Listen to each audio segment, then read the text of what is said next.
नमस्कार, पायल फॅशन बुटीकमध्ये तुम्हा सर्वांचं खूप स्वागत आहे.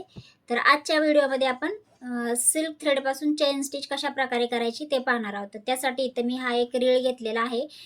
जर सिल्क थ्रेडचं वर्क करायचं असेल तर त्यावेळेस काय पाहिजे आपल्याला 2 रीळ पाहिजेत. जर 2 रीळ नसेल तर जसं आपला हा शिलाई मशीनचा जी बॉबिन आहे, तर याच्यामध्ये हा धागा असा भरून घ्यायचा, मशीनवरती भरून घेतला तरी चालतं. आता तुम्ही 2 रीळ नसतील तर अशा प्रकारे तुम्ही हे करू शकता. आणि सिल्क धाग्यासाठी काय करायचं, आता हे 2 निडल आहेत. तर या इथं हे बघा, ह्यातनं फरक बघा तुम्ही. ही 1 नंबर सुई आणि ही 2 नंबर सुई. कारण 2 नंबर का, तर मग आपणच याला नावे देऊयात. 2 नंबर एवढ्यासाठी की या 2 धागे उचलते, त्यामुळं ही 2 नंबर सुई. ह्याला डबल थ्रेड सुई बोलायचं. आणि ही जी आहे ही सिंगल धागा घेते, म्हणून याला सिंगल थ्रेड सुई बोलायचं. तर मग आता आपल्याला काय करायचं आहे, या सुईचा यूज करायचा आहे. ही सुई मी बाजूला ठेवते. तर या इथं हे धागे मी खाली मांडते. आणि मग आता हे 2 धागे घेतलेत, तर याला इथे गाठ मारून घ्यायची अशी व्यवस्थितरित्या.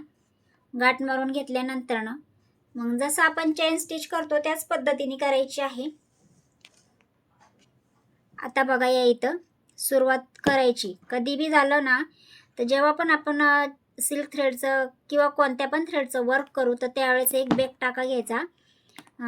कारण आपला व्यवस्थित धागा तिथं फिक्स राहतो.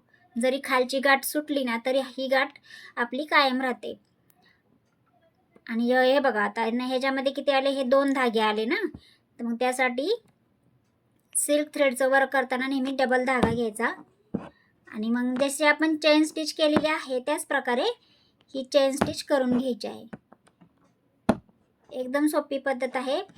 एवढंच की तुम्हाला सिल्क थ्रेडचा यूज सारखा करावा लागेल, तेव्हाच तुमची प्रॅक्टिस चांगली होईल. लगेच वर्क करायला घेतलं की लगेच जमलं असं नाही होत. त्यासाठी तुम्हाला वारंवार त्याची प्रॅक्टिस करावं लागणार आहे.